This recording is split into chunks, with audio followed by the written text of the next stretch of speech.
"You're early," my mom said, not looking up from her phone as I stepped into the backyard. I blinked, stunned for a moment. I was exactly on time, 4 p.m. on the dot, just like the invitation said.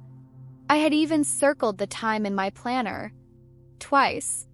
Patio was already filled with people, neighbors, old friends of my parents, my cousin Brielle. Tables were decorated with blue and gold streamers. A huge banner read, "Congratulations, Micah," in big, glittery letters. Micah was my younger brother. "What's going on?" I asked, trying to keep my voice even, though my stomach had already dropped. My mom finally looked up at me, her expression neutral. "It's a little gathering for Micah. He got accepted to USC. We're just celebrating before he leaves next week." I stared at her. "But today's my graduation." She frowned like she was genuinely confused. "Well, yes, technically. But you didn't want a big fuss, remember?" "No," I said slowly, feeling the ground tilt beneath me. "I said I didn't want a huge party. I didn't say I didn't want anything." She waved her hand dismissively. "Well, this seemed easier. Everyone's already here. It didn't make sense to throw two parties. 2 parties? 2 milestones? 2 of your children?" I looked around. Not a single balloon or banner for me. No mention of my name. No stack of cards addressed to Ren, just a pile of gifts with Micah written in bold Sharpie. The tight smile I'd practiced in the mirror that morning completely evaporated. Micah emerged from the crowd, smiling like a golden retriever who had never worked for anything in his life. "Hey, Ren," he said, giving me a side hug. "Cool, you can make it." Could make it? It was my graduation day. I stood there in the middle of the lawn in my white sundress, holding a homemade cheesecake I'd baked that morning, because God forbid I show up empty-handed to my own non-party. My Aunt Ellen came over and gave me a hug. "Oh honey, Micah's headed to LA, can you believe it? You must be so proud." I didn't respond. I couldn't. The burn behind my eyes was already spreading. My throat tightened. My heart started hammering in that all-too-familiar way, the kind that says, "You're invisible again." This wasn't new. Not really. Micah had always been the loud one, the fun one, the boy. I had always been the quiet achiever, the helper, the girl who never needed much. But today was supposed to be mine. Just for once. And yet here I was, a footnote at my own celebration. No one noticed when I turned around and walked back through the gate. Not even my mom. As I got into my car and shut the door, the cheesecake still trembling in my lap, I finally allowed myself to say the words out loud. They didn't even throw me a party. And I knew right then and there, this was going to be the last time they made me feel this small. As I drove away from the backyard full of balloons and people who didn't even glance in my direction, I kept thinking, maybe I'm overreacting. Maybe it really wasn't meant to be about me. But the pit in my stomach said otherwise. I pulled into the parking lot of the old coffee shop on Elm Street, the one I used to go to when I needed to think. I sat in my car for a moment, staring at the cheesecake melting slightly in the passenger seat, then finally got out and walked inside. The barista, Dev, nodded at me like he always did. "Hey, Ren. Congrats again." That almost broke me. "Thanks," I mumbled, ordering a plain iced coffee. No syrup. I couldn't stomach sweet things anymore. I sat in the corner by the window and opened the Notes app on my phone where I kept a running list titled, "Things I Do That No One Notices." I'd started it 2 years ago as a joke. It wasn't a joke anymore. Stayed up 3 nights finishing finals so Mom could go to her weekend yoga retreat. Helped Micah write his college essay. He didn't even edit it after. Bought groceries with my own money when Dad forgot. Got accepted into 3 universities. Graduated early with honors. And now, apparently, didn't get a graduation party. Micah had always been the default celebration. He played sports, won MVP once in junior year, posted everything on Instagram like it was a personal press release. My parents loved that. I was the one who cooked when Mom was sick, who made sure the dishwasher wasn't always full of mysterious crusty forks. I got my first job at 16 and never asked them for $1 since. But the spotlight? It never touched me. I used to tell myself I didn't need it, that I was stronger for not craving attention. But sitting in that cafe, watching families come in with flowers and gifts for their graduates, it hit me. It wasn't about attention. It was about mattering. The last few months I had worked 2 part-time jobs while finishing my degree online, all so I could move out quietly and not cause a stir. I'd even been offered a research internship in Seattle starting next month. I hadn't told them yet. Why would I? They didn't ask. And if I had told them, they probably would have asked me to delay it, for Micah's sake or just until the house settles down. A part of me wanted to believe they didn't mean to hurt me, that it wasn't personal. But when someone forgets you this completely on your graduation day, how is that not personal? I took a slow sip of my coffee and opened a new note. They'll notice me when I'm gone. And this time, I'm not asking for their permission to leave. I didn't go home that night. Instead, I stayed at my friend Lydia's apartment. She was out of town visiting her sister in Denver, but she'd texted me weeks ago. If your family pulls another Micah stunt, keys are in the planter. It turns out she knew me better than my own parents did. I curled up on her couch with a borrowed blanket and my laptop, still in the white dress I'd worn for a celebration that never came. I stared at the blank document in front of me for an hour before typing the subject line. To Mom and Dad, Ren. I didn't send it, but writing helped. The next morning, I went back home just long enough to grab my backpack and a few essentials. No one was there. Just a leftover tray of party snacks in the fridge, covered loosely in foil, and a folded napkin on the counter that read, "Micah, congrats, we're so proud of you." No note for me. No, where were you? No, we missed you. They hadn't even noticed I left. That night, Lydia FaceTimed me. I didn't turn the camera on, I looked wrecked. Ren, what happened? I gave her the whole story.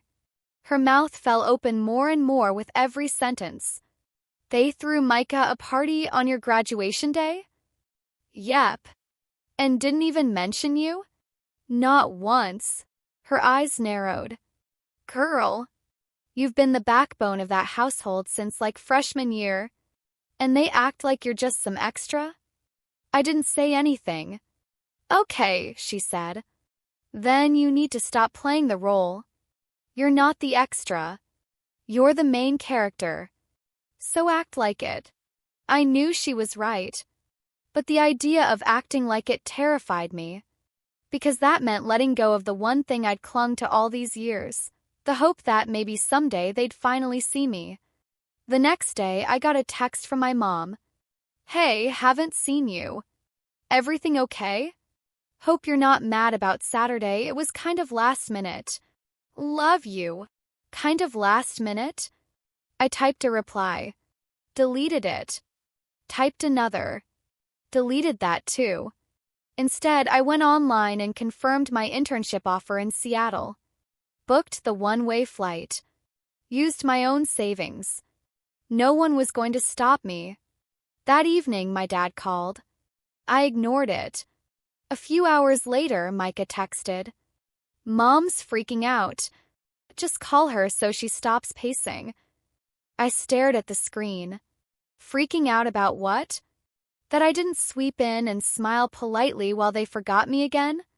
That I didn't play the role of cool older sister while they cheered for him, with my name completely erased from the day? I locked my phone, placed it face down, and whispered the words I hadn't dared to say before. They don't deserve my grace anymore. I booked the U-Haul 2 days later. Lydia helped me pack. She didn't ask questions. She just showed up with moving boxes, duct tape, and iced oat milk lattes like the absolute queen she is. I hadn't told my parents yet. A part of me didn't think I needed to. They hadn't asked where I was, not really. Just vague, surface-level texts from my mom. No real concern. No acknowledgement. No apology. By Friday, everything I cared about was in 3 labeled boxes and a backpack. I left the rest: childhood trophies, hand-me-down furniture, the framed family is everything sign my mom insisted on hanging above the hallway thermostat. I was done pretending that sign had ever applied to me. I decided to stop by the house one last time before I left for Seattle. I told Lydia I'd be quick. She gave me a look that said, famous last words. When I pulled into the driveway, Micah was outside tossing a football to himself. He jogged over when he saw me. Hey, you okay? Mom's been acting like you joined a cult or something. I ignored the sarcasm. I'm moving. His brow furrowed. Moving where? Seattle. For what? My internship. There was a long pause as he connected the dots. Wait, the research one? I thought you weren't going to do that. I never said that. Oh. He shifted his weight. So you're like mad? Mad? Was that the word he came up with? No, I said flatly. I'm done. He looked uncomfortable. Okay. Well, that's cool. Just, don't be a stranger. I didn't answer. Inside, the house looked exactly the same. My mom was in the kitchen slicing cucumbers. When she saw me, she smiled like nothing was wrong. Oh, good. You're home. I was just thinking we could do a little dinner tonight. Something casual. Just us. I stared at her. Really? You want to do something for me now? Her smile faltered. Ren, I don't understand why you've been so distant lately. I felt something snap inside me. Not a violent snap. More like a release. I'm leaving, I said. Leaving where? Seattle. Internship. One-way flight. Her face dropped. Wait, when did you decide this? I've been planning it for months.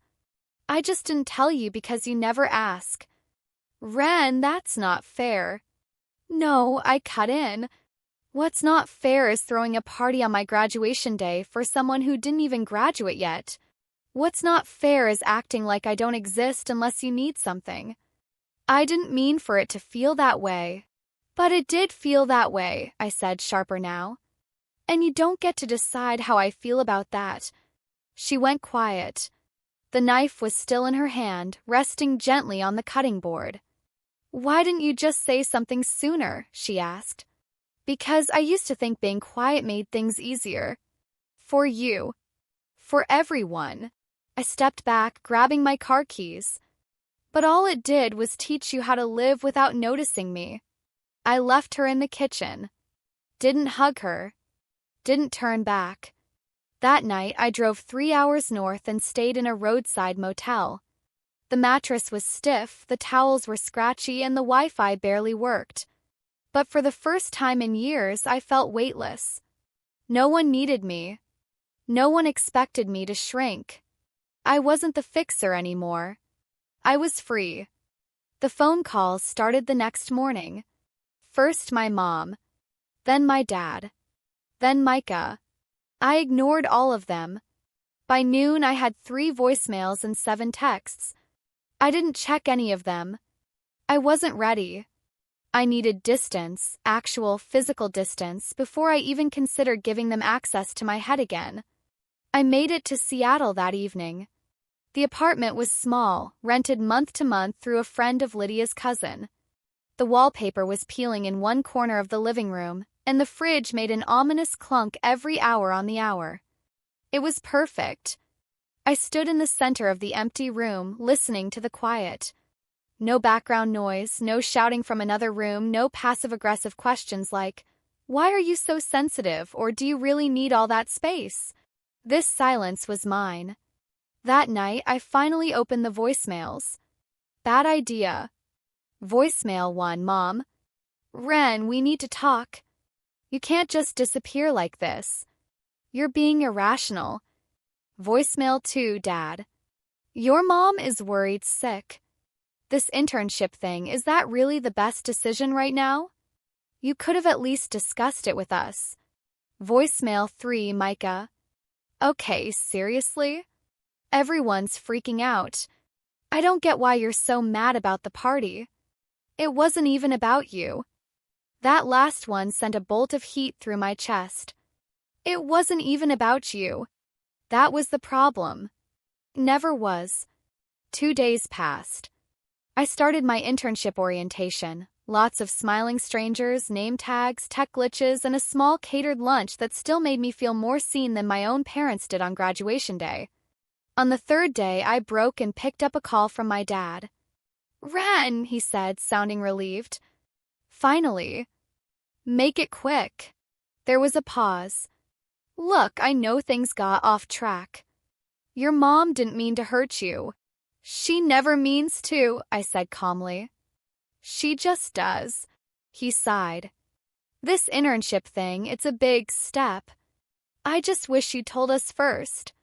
"I didn't tell you," I replied, "because you would have tried to talk me out of it, like you did when I applied to NYU, or when I turned down that job to finish school." "Those were different," he said. "No, they were the same. You never trusted me to make my own decisions. And when I finally made one, you threw a party for Micah. You're punishing the whole family over one misunderstanding," he said. "Misunderstanding?" My voice sharpened. "You watched me walk into my own graduation party and didn't even say congratulations. You handed Micah a gift. I brought a cheesecake." He went quiet. "I'm done being quiet," I said. Done shrinking myself to make room for everyone else's comfort. "I'm not here to fix things anymore." His voice softened. "Ren, come home. Let's talk." "This is me talking." I hung up. I sat in my tiny Seattle apartment, surrounded by nothing but bare walls, a chipped desk, and the soft hum of the fridge, and I smiled. I had never felt more at home. The first Saturday morning in my new apartment, I woke up to quiet sunlight and the smell of cheap coffee I'd brewed in a dented French press I found at a thrift store. No one had barged into my room. No passive-aggressive sighs. No guilt. Just stillness. I sat on the floor with my mug and a notebook, flipping through blank pages until I landed on one I'd labeled weeks ago. "After I leave." Underneath were bullet points, written late at night back when Seattle was still a fantasy. Learn how to be alone without being lonely. Take up photography again. Find a place where no one calls me too much. Do something selfish without apologizing. I smiled. One by one, I was checking things off. I started walking to the nearby park every morning, earbuds in, just to feel the air and remind myself that no one was waiting to interrupt my thoughts. I started taking photos again, not for anyone, not for social media, but for me. Rust on fire escapes. Neon reflections and puddles. The barista's chipped nails holding a lavender latte. Nothing perfect, but everything mine. I even tried a pottery class one evening after work. I sucked at it. I dropped the first lump of clay and it thudded to the floor like a sad dumpling. The instructor laughed and told me, "Good. That means you're here to learn." I went back the next week. Each day away from them, I felt my spine straighten a little more. My voice sounded different in my own ears. I wasn't being edited or measured or compared. I was becoming someone new, someone full. About 2 weeks in, Lydia flew up to visit. She hugged me tight when I met her at the terminal. "You look different," she said, stepping back to look at me. "Better or worse?" "Solid," she said. "Like a tree someone stopped chopping." That night, we stayed up late in my half-furnished apartment, eating Thai takeout off paper towels and talking about everything except home. "Do you miss them?" she asked gently. I took a long breath. "Sometimes I miss the version of them I made up in my head," I said. "The one where they saw me." "Yeah," she said. "That version's hard to let go of." "But I'm learning," I said. And I was. Letting go wasn't some dramatic cut. It was a quiet daily choice, a soft refusal to keep bleeding for people who never brought bandages. Some days the ache still came, like a phantom limb. I'd see a dad helping his daughter move into a dorm and feel something twist. I'd hear a voicemail and feel that old pull to make it right. But I didn't answer. Not out of anger anymore. Out of clarity. This wasn't revenge. It was release. A month later, I got a text from my mom. "Hope Seattle is treating you well. Maybe we can talk soon?" I stared at it for a long time. It wasn't a demand. It wasn't laced with guilt. But it also wasn't accountability. She didn't say, "I'm sorry." She said, "Maybe we can talk." Maybe. I didn't respond. Not because I was angry, but because, for once, I wasn't hungry for her validation. That same day, my internship supervisor pulled me aside after our team meeting. "We're extending your position," she said. "Full-time. With benefits. If you're interested." I blinked. Seriously? Seriously? You're sharp, Ren. Focused. You don't wait around for someone to tell you what to do, you just do it. I almost laughed. If only she knew. That night, I sat on the fire escape with my journal open in my lap. I flipped back through old pages. Lists of what I wanted. What I feared. What I thought I had to do to earn love. And then, at the very end, a question I'd written in big, panicked letters weeks earlier. If I stop being the fixer, who am I? Now I finally had an answer. I was someone who didn't need to earn love through suffering. I was someone who could leave a table where she was no longer fed. I was someone whole, with or without applause. I grabbed my pen and wrote one final entry beneath the question. I am free. A few days later, I got a letter in the mail. From my dad. Handwritten. Inside was a short note. "We didn't realize how far we'd pushed you away until you stopped coming back. I'm sorry. We both are. If you ever want to talk, we're ready to listen." It was the first time they hadn't told me what they needed. The first time they left the door open instead of blocking it with their expectations. Still, I didn't rush to call. I didn't owe them my silence anymore. And I didn't owe them my forgiveness on a schedule. Instead, I texted Lydia. "I think I want travel. Somewhere I've never been. Just me." She replied instantly. Finally. A week later, I booked a solo trip to Vermont in the fall. Tiny towns, golden leaves, long walks with no one asking where I was going or when I'd be back. This was an escape. It was arrival. I hadn't run away from home. I had finally walked into mine.